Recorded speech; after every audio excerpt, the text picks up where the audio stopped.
یہ پتہ نہیں چلتا ہے کہ برکاتی اور رضوی میں کوئی اختلاف نہیں ہے، حشمتی اور رضوی میں کوئی اختلاف نہیں ہے، اشرفی اور رضوی میں کوئی اختلاف نہیں ہے۔ در حقیقت اختلاف تو وہ ہے کہ جو لوگ مسلک کے ساتھ بغاوت کر رہے ہیں، جو لوگ مسلک کا مذاق اڑا رہے ہیں، جو لوگ مسائل کو بدل رہے ہیں۔ آج بتاؤ کہ جتنی جلدی مسئلوں کو بدلا جا رہا ہے، 30 سال پہلے فلاں چیز ناجائز تھی، آج وہ جائز ہو گئی ہے۔ بتاؤ کون سی وحی آئی ہے؟ جائز اور ناجائز کہنے کا اختیار کرنے کا اختیار کسے تھا؟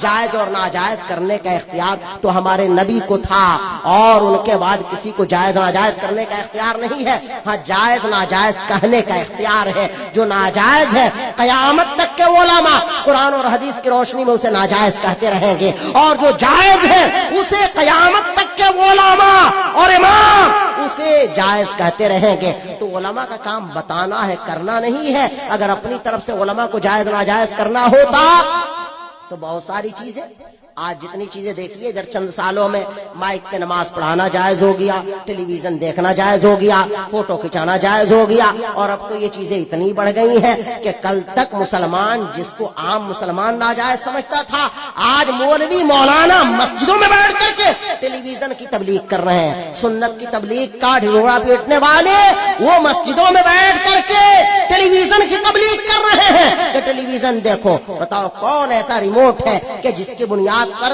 صرف تم ایک ہی چینل دیکھو گے، نعت ہی سنو گے؟ کیا پتا ہے کہ دن کے اجالے میں تم نعت سنتے ہو اور رات کے سناٹے میں کیا کیا دیکھا کرتے ہو اور کیا کیا کیا کرتے ہو؟ بتاؤ کون تمہیں بتائے گا؟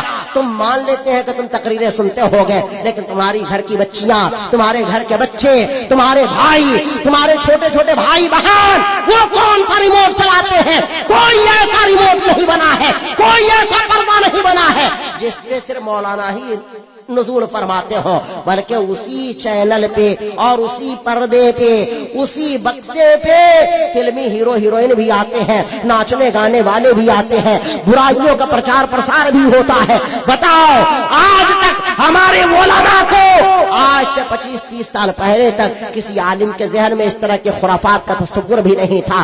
آج مولوی مولانا کہلانے والے لوگ جو ٹی وی ٹیلی ویژن کو جائز کہہ رہے ہیں، بتاؤ کہ زکات فطرے کی رقم ٹی وی ٹیلی ویژن میں لگ رہی ہے کہ نہیں؟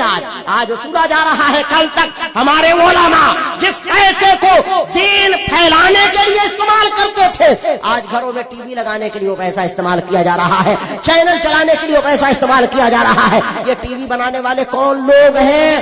کوئی ایسا نہیں ہے کہ مدرسے میں ٹی وی بنتی ہے، بلکہ ٹی وی کمپنیاں بناتی ہیں۔ ہم کو تو ایسا لگتا ہے کہ یہ ٹی وی ویڈیو کے جواز کا فتویٰ دینے والے ان کمپنیوں سے کہیں تو نہیں ملے ہوئے ہیں، ان کا کاروبار تو نہیں چلانا چاہتے ہیں، ان کے کاروبار میں شیئر تو نہیں کر رہے ہیں۔ بتاؤ آج جس طرح سے برائیوں کو پھیلایا جا رہا ہے، بتاؤ ایسے میں دین کو بچانا، اسلام کو بچانا، سنت کو بچانا، شریعت کو بچانا، آج جلد سے جلوس کو، آج دین کو مذاق بنا لیا گیا ہے۔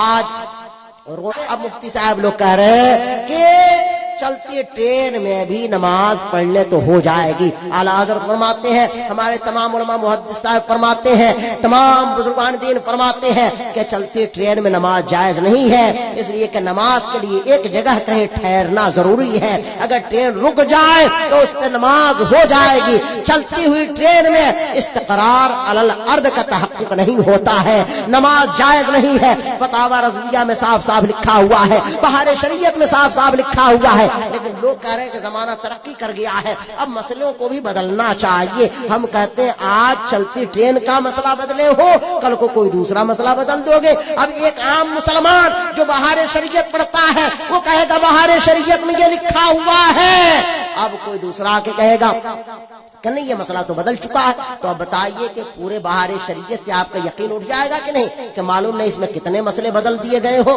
کچھ پتا ہی نہیں ہے۔ فتاوی رضویہ کے کتنے مسئلے بدل دیے گئے ہو، کوئی پتا ہی نہیں ہے۔ اس سے معلوم ہوا کہ اب مسئلوں کے بھی ڈیٹ ایکسپائر ہوتے ہیں۔ جس طرح دواؤں پہ ڈیٹ ایکسپائر لکھی جاتی ہے کہ یہ 10 سال کے لیے، 2 سال کے لیے، 3 سال کے لیے دوا ہے، اور اس کے بعد ڈیٹ ایکسپائر کر جائے گی، تو اب لکھنا پڑے گا مسئلہ لکھتے وقت کہ یہ مسئلہ ایسا ایسا ہے، لیکن ایکسپائری ڈیٹ یہ ہے، فلاں سن میں یہ ایکسپائر کرے گا مسئلہ، فلاں سن میں یہ فتویٰ ایکسپائر کرے گا، فلاں سن میں یہ فتویٰ ایکسپائر کرے گا۔ لیکن یاد رکھو اسلام کا کوئی فتویٰ ایکسپائر نہیں ہوتا ہے، یہ مولوی ایکسپائر کر سکتے ہیں، یہ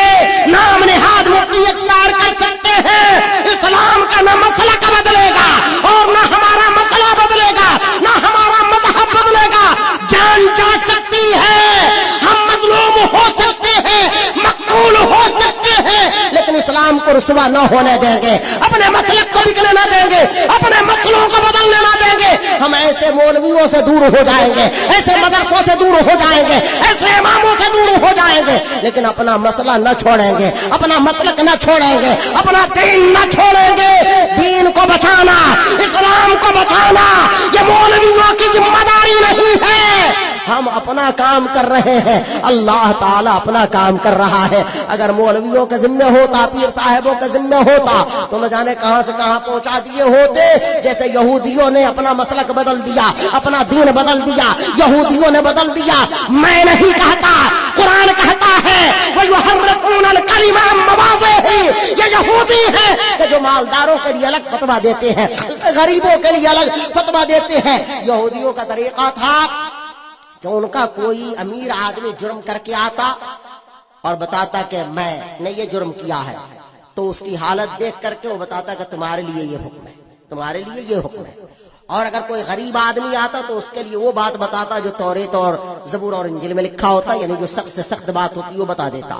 تو قرآن نے کہا کہ یہود و نصارا اللہ کے کلام کو اس کی جگہ سے پھیر دیا کرتے، اس کی جگہ سے پھیر دیا کرتے۔ تو کیا آج نہیں ہوتا؟ آج بھی ہو جاتا۔ اس لیے کہ 30 سال پہلے جو لوگ کہہ رہے تھے کہ ٹی وی ویڈیو یہ تباہ کاریاں، لوگ ٹی وی ویڈیو کہتے شیطان کا بکسا ہے اور نہ جانے کیا کیا کہتے ہیں، آج وہ کہہ رہے ہیں کہ اس پہ جنت کی بشارت مل رہی ہے ان کو۔ آج کہہ رہے ہیں کہ جس نے فلاں چینل دیکھا تو جنت میں پہنچ گیا۔ عجیب حال ہے، 30 سال پہلے جہنم میں پہنچ رہے تھے، اب جنت میں پہنچ رہے ہیں۔ یہ کیا تماشا ہے بھائی؟ ایسا کیسے ہو جائے گا کہ 30 سال پہلے جو چیز جہنم میں پہنچا رہی تھی آج جنت میں پہنچانے لگی؟ وہی نالی جس سے پخانا جا رہا تھا اسی میں اب صاف پانی آنے لگا۔ عجیب و غریب حال ہے۔ صحیح فطرت والا آدمی تو کبھی اس نالی سے چاہے وہ جتنی پاک و صاف ہو جائے جلدی طبیعت ہی نہیں مانے گی۔ لیکن اب بتائیے عجیب عجیب لوگ ہیں۔ کل تک ہمارے علماء کو دیوبندیوں کا رد کرنا پڑتا تھا، وہابیوں کا رد کرنا پڑتا